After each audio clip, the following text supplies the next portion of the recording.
Hey, what's up? It's Matt. We are back with another edition of Restaurant Expert Roundup. Today we head out west to the mountains. We're in Colorado with Mr. Paul LaRue, 35 years in the restaurant business. Tell us who you are, what you do, and a little about that restaurant journey.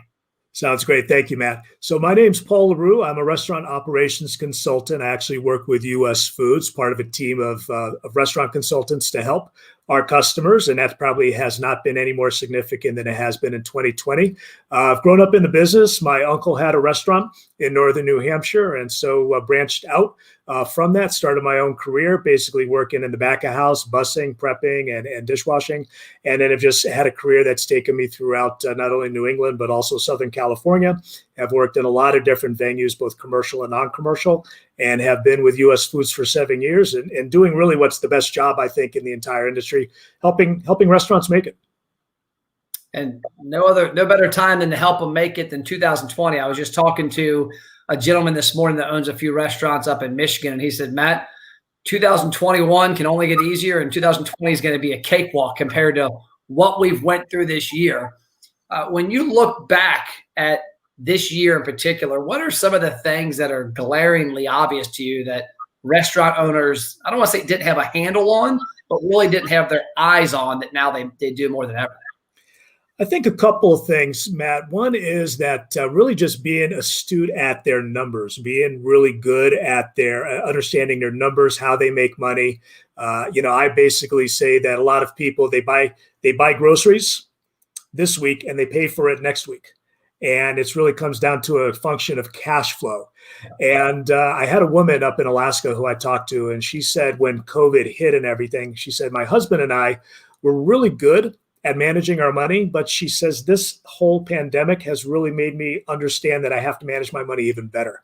Yeah. I've got to build a better cash reserve. I can't bank on the summer and have that money cushion me throughout the winter. I've got to find out ways to make sure that my off months are profitable as well, because I'm not having that money to, take care of these months that we're going into the slower season. Yeah, and that was probably a big thing on your end, being with US Foods as well. I was talking to a couple friends of mine that try to do have relationships with people in the food business. This was back in like April, May. And I said, man, they're getting hit from both sides because more than likely every one of their restaurant clients are 30 to 60 days behind right now. Mm-hmm. And they still need food to operate. So that's got to be a tough position to be in. But hopefully a lot of restaurants, especially the ones that will survive this year, have gotten a deep education into the P&L. That's it. And, I think the fallacy a lot of operators have, besides just knowing their numbers, is there's kind of that false benchmark of a 5% profit margin.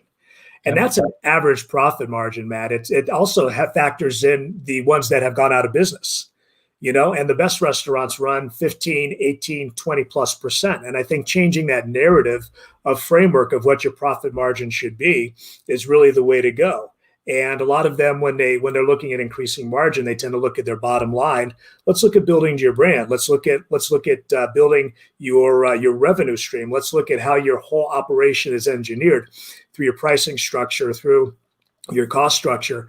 Because I always say, you can squeeze that sponge called your P&L very, very tightly. But if you need to get more water, you actually need to get a bigger sponge. And that's why I try to get them to think about it's all top line revenue that flows through the bottom. And 2020, if anything, I think has magnified some of the flaws in our industry. But I think if we can learn from what we've gone through this year, I think the ones that come out of 2020, they're going to be far more stronger, far more successful operators with the lessons we've learned this year. So talking about top line revenue, it's interesting because I had this conversation end of last year with a client. Guy's got 100+ restaurants in his brand. And we were talking about the pains of a franchisee and like what they look for from how to grow revenue. And he said, Matt, you got to look at it this way. If one of my franchisees is talking to me and he's at 20 grand a week in sales, and if you can get him to 21,000 a week, he's got all of the same overhead at 21,000 that he did 20 outside of food costs. His labor's not going to change much. His electric bill, his mortgage, his water, all that stuff. What are some things you saw this year and you see moving forward that restaurants can do from a top line standpoint? So I think one of the things that I've noticed this year is customer service levels have kind of gone down. We're so focused on keeping our restaurants sanitized and sterile that we probably have actually sterilized customer service. So think about everyone gravitating towards delivery and takeout, and that service that you give inside your four walls, probably it doesn't transcend to that. And so to have that delta, that differentiation of excellent door service, excellent curbside service, and being able to do that to create more top line revenue is essential. And I think the other conversation that has to have is, I know the economy has been very difficult this year, but making sure that we're priced right. And what typically happens is you'll see, people set their pricing based on how costs go. So costs will go up and they raise their pricing in response to that. And so that margin gets compressed in that time frame that they react to the prices. So being able to have the right pricing structure, being able to know what really makes your money and how do you sell, how do you market the ones, because it's all total profit dollars at the end of the day. It's not food cost percentage. Those dollars are what you take to the bank. So being able to understand that and knowing that, okay, if there's going to be inflation next year or rise in minimum wage, I need to be ahead of that. I can't react in arrears. And then that helps with the cash flow. And those are conversations we're having with people and getting them to think a little bit differently about how they go to market. And I know that the kickback typically tends to be, I can't raise my prices, or I can't, do that and everything.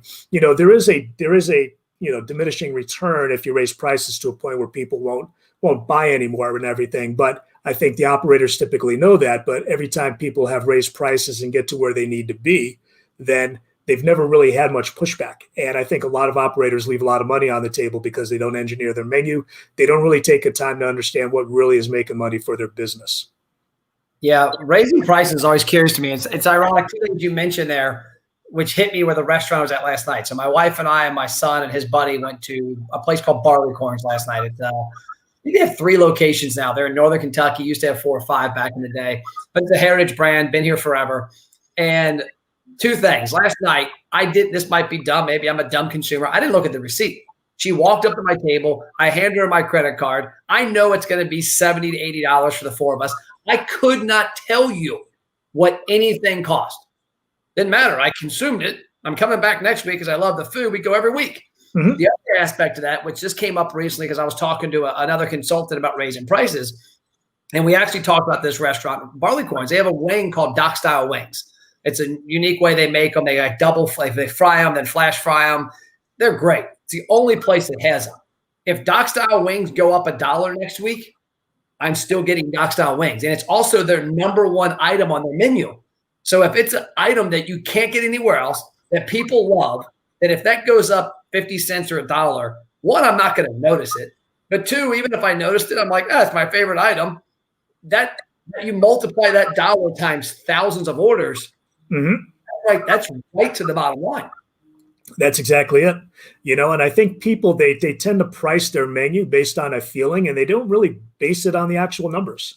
They don't take the time to do that. And I get it's a time consuming process, but I think the other thing is, heading out of 2020 is we were able to be very successful by having great food or great service or great location. And not that any one of those things is the be all end all, but at the end of the day, you were able to get by with that. I think now you have to fire on all cylinders if you're going to be very successful and even survive coming out of this. And taking that time to make sure staff is trained, taking the time to understand digital presence and social media marketing, taking the time to know your numbers, do the math, cost everything out, will pay dividends. And anything that's worthwhile is going to be a little bit of investment, but the ROI is always going to be there. Yeah, something talking about raising prices. This reminded me, it was kind of funny, was for 10 years, me, my dad, and brother owned a boat and RV dealership. Started from scratch in 1999, grew it to $15 million in sales by 2007. And then 2008, we all wanted to get out. The economy crashed. It was an easy, ugly, painful exit. So I know what 2020 feels like for a lot of restaurant owners because I lost literally 7 figures in 2008. But during that 10 years, when we started off, we had a processing fee. Everybody's been to a car dealership. You buy your car, you have the title fee, the clerk fees, all that stuff. Well, our fee when we started off was a $49 dock fee. And as our company grew from 3 of us, me, my dad, and brother part-time messing around, to 40 plus employees, our overhead grew. And so every year we would raise the dock fee. I remember it went from 49, our last year open, 2008, it was $379. Nobody ever questioned it the entire way. Now, granted, our overhead grew a little, but those last, I remember that was like every year, end of the year, we'd look at our numbers and say, okay, we did 12 million in sales this year. Here's all of our items, profit margins on boats, parts, accessories, service, rigging, whatever. And the one thing I would look at that our overhead didn't change a whole lot for probably the last 4 years was our title department. We had the same 3 people that did that job, and they had the fees from the courthouses. And I remember every year I'd go, let's raise it $50. And people go, oh, we can't do that. Customers are flipping out. I'm like, they didn't even notice. Like the same people don't buy boats every year. Right. And it was an instance that literally from 1999 to 2000 and I guess 2008, 2009, it went from 49 to 379. And not one person ever mentioned it. Mm-hmm. It all comes really down to understanding your consumer, Yeah.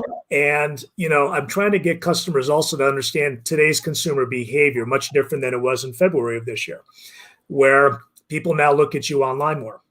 They've shifted their attention to social media. A lot of people are still isolated. They don't venture out as much. And so if you're not relevant in that area, in that digital sphere, you're pretty much going to be irrelevant. But you have to think about the customer and what your customer is doing, what their behavior is, what their patterns are and everything, their preferences. And a lot of people don't want to use the overused word for this year, pivot, but that's what you're going to have to do. If your customers have pivoted, you have to pivot in order to meet their needs and be there and show up well. You mentioned something a minute ago. I want to highlight one of our clients did this. I've got a video somewhere. I need to see if it's published yet, but talking about taking the service outside your 4 walls. I was up in, I always get the city wrong, but it's just south of Minneapolis, Minnesota, a restaurant called Basilio's. It's a 1 location mom and pop pizza place.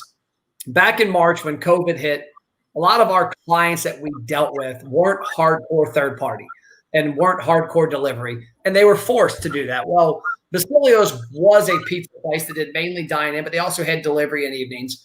And I put a video out. We have a private group for our clients on Workplace, and it's a place to kind of brainstorm ideas. I said, hey, I got an idea.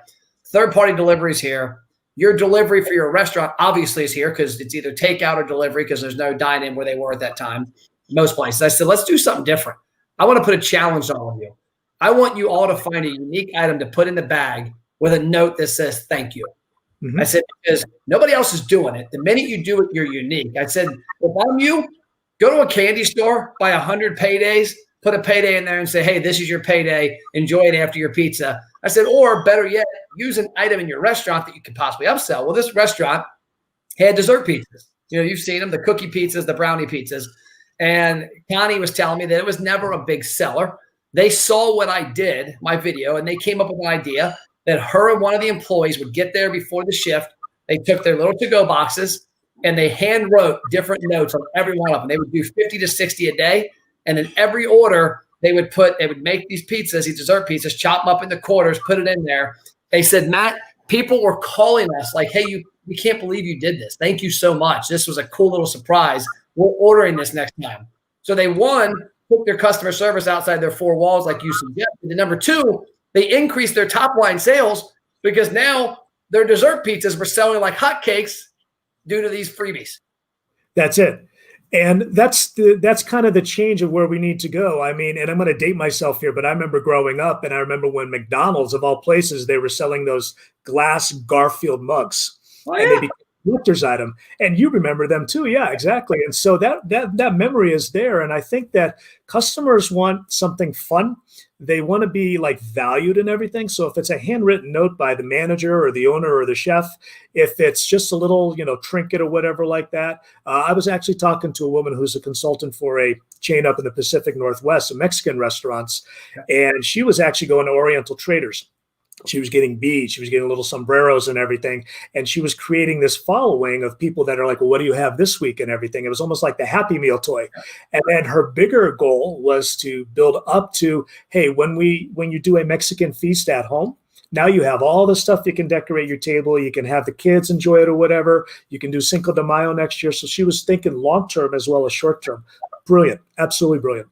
And people think of your brand, like when you just said that got me thinking of it. I don't know why they don't do it anymore, but when I was a kid, and I'll date myself, I'm 44. This was back when I was probably 5 to 15. It was like the Happy Meal wars because our house, my mom I have to ask where it's at because they moved out of this house. But we had these 2 windowsills that my entire childhood were stacked with the Simpsons characters. Because I think Burger King did Simpsons. There was the glasses from McDonald's. There were the holiday stuff. There was all these items. And she had probably at one point like 70 items in this part of our house. There were all these Happy Meal toys. And it's a great keepsake. But I love the Mexican restaurant idea because think about it, you literally, you almost have your own little piece of like every time you do that at your house, it's Taco Tuesday at our house.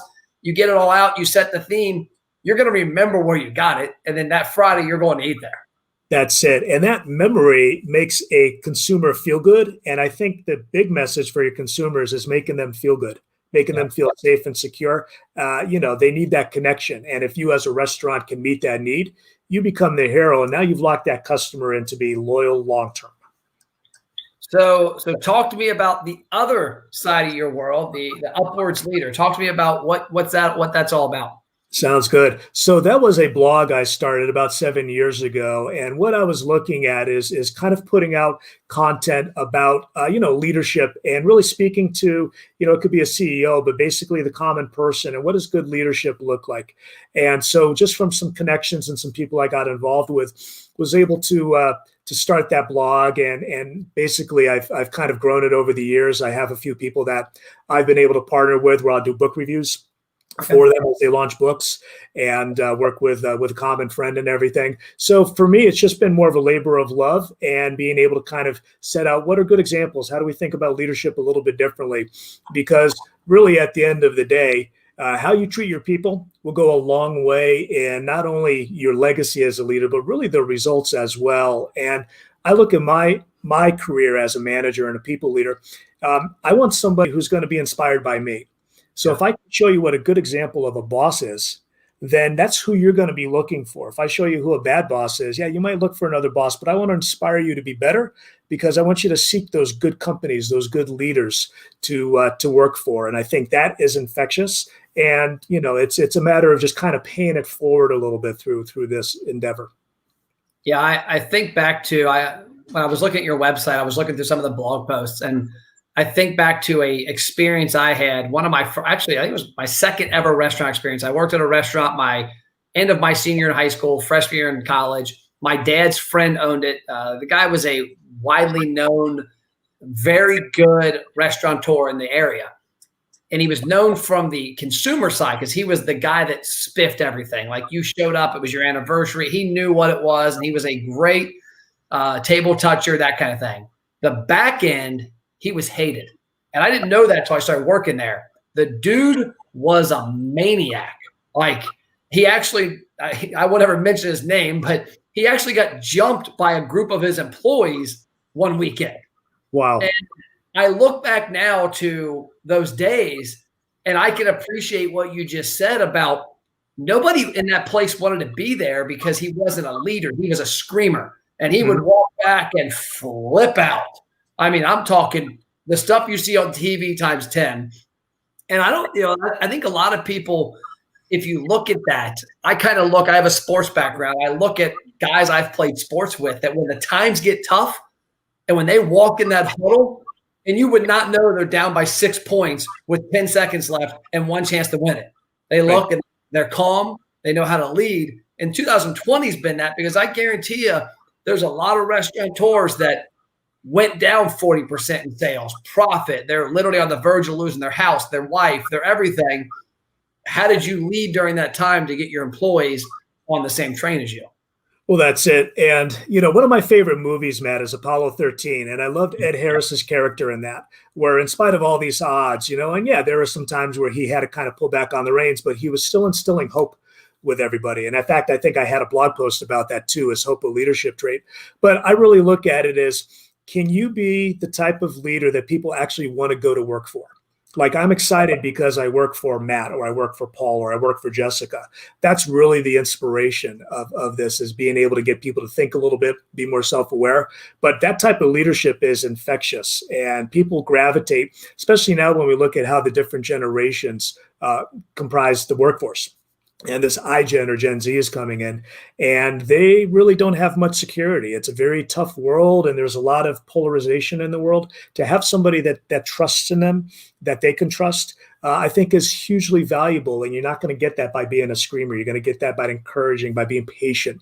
And I know it's very tough to spend a whole lot of time in training in our business because a lot of training's on the fly, but you got a new talent pool coming in that largely doesn't have a lot of the skill sets that you and I had coming into the business. So that patience of being able to train them, once they start to get it and you're patient with them, we think that that's going to become a more loyal employee because you're being patient and everything. And it's kind of changing a little bit of perception of even what they see on some of the TVs with the screaming chef or whatever like that as well. You know, we want to change that perception of what our industry truly is. That only comes from great leadership.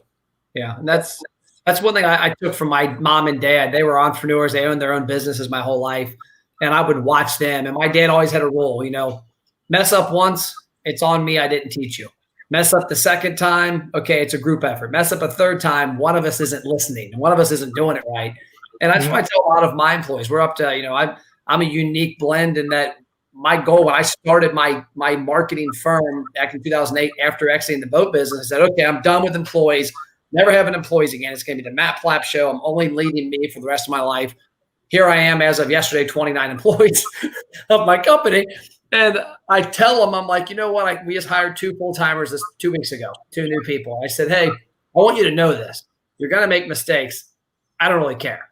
Perfection is what's going to kill us is going to slow us down. Do it. Do your best. Make the mistake. If you make it, look at it, learn from it. I'm never going to scream at you. I'm never going to yell at you. I'm not going to raise my voice. You know, you can probably make a mistake 4, 5, 6 times before we have a conversation. Because I want you to learn. I want you to figure out what's going to help succeed and help you succeed, help our clients succeed. But I also don't want you thinking that there's this fear that, oh my gosh, if I do this, Matt's going to chop my head off. Mm-hmm.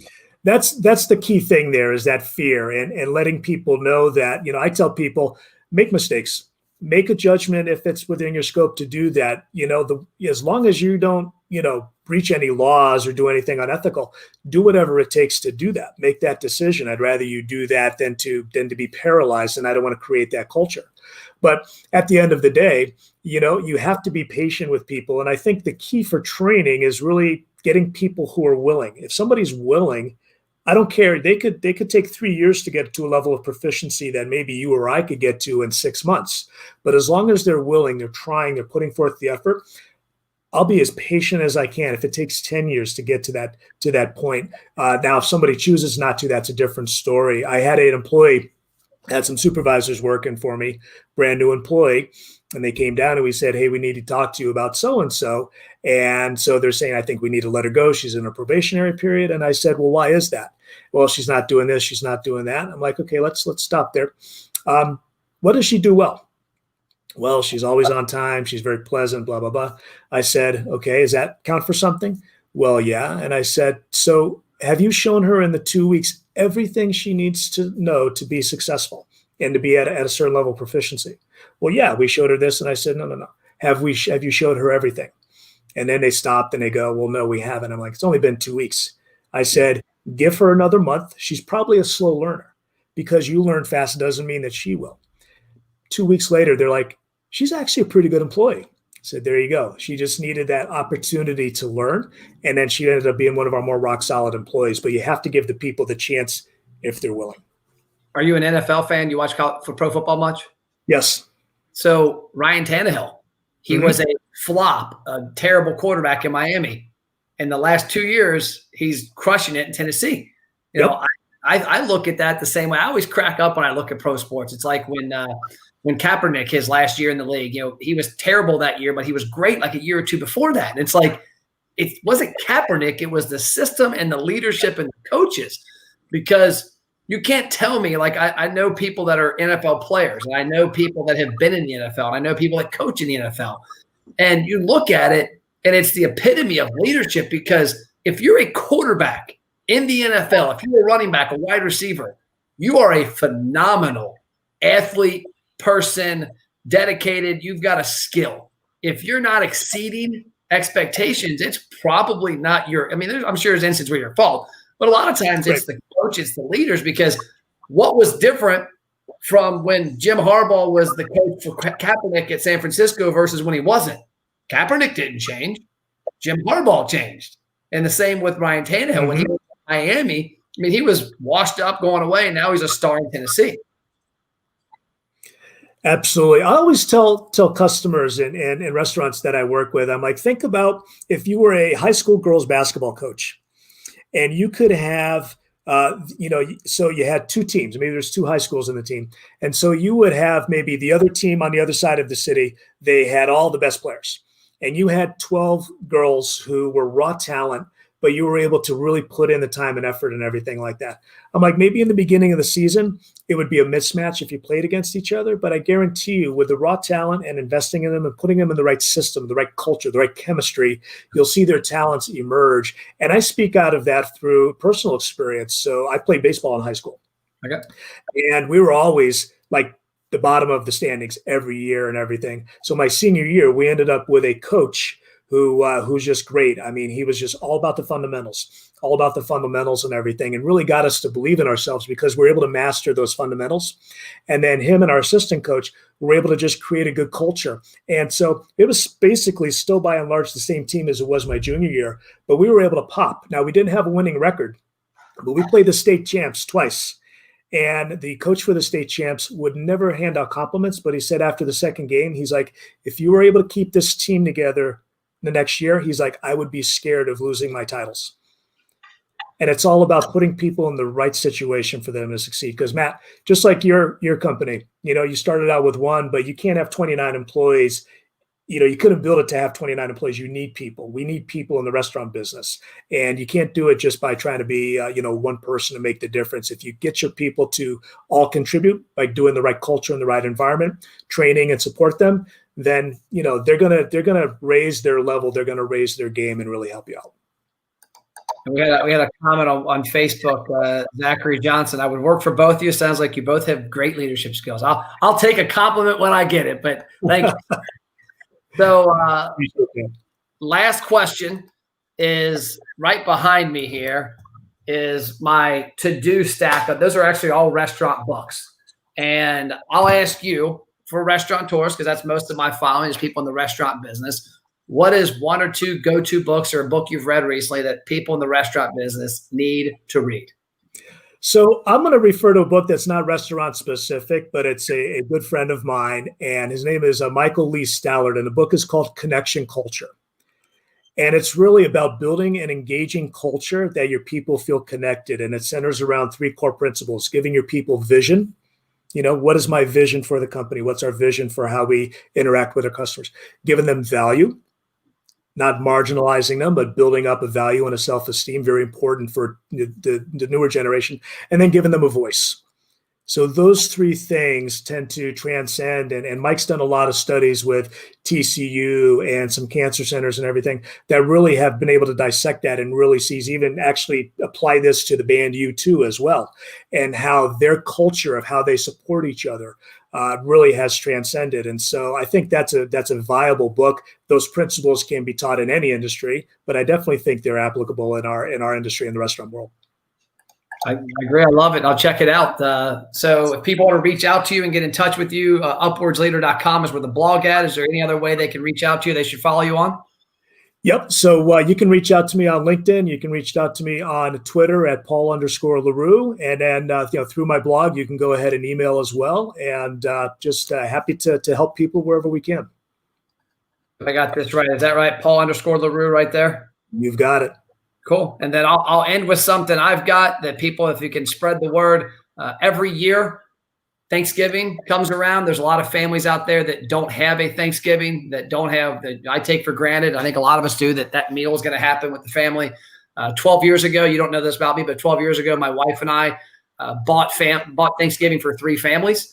And that grew to where last year we raised $13,500 through Facebook and LinkedIn connections, and we fed a lot of families. Right now, we're close to $7,500. So if anybody out there watching, if you can go to ThanksgivingFoodDrive.net, every penny you donate, whether it's $38 or $1,000, like somebody did the other day, goes 100% to the families in need. We shop 2 Sundays from now, the 22nd. We buy it, we hand it out in person.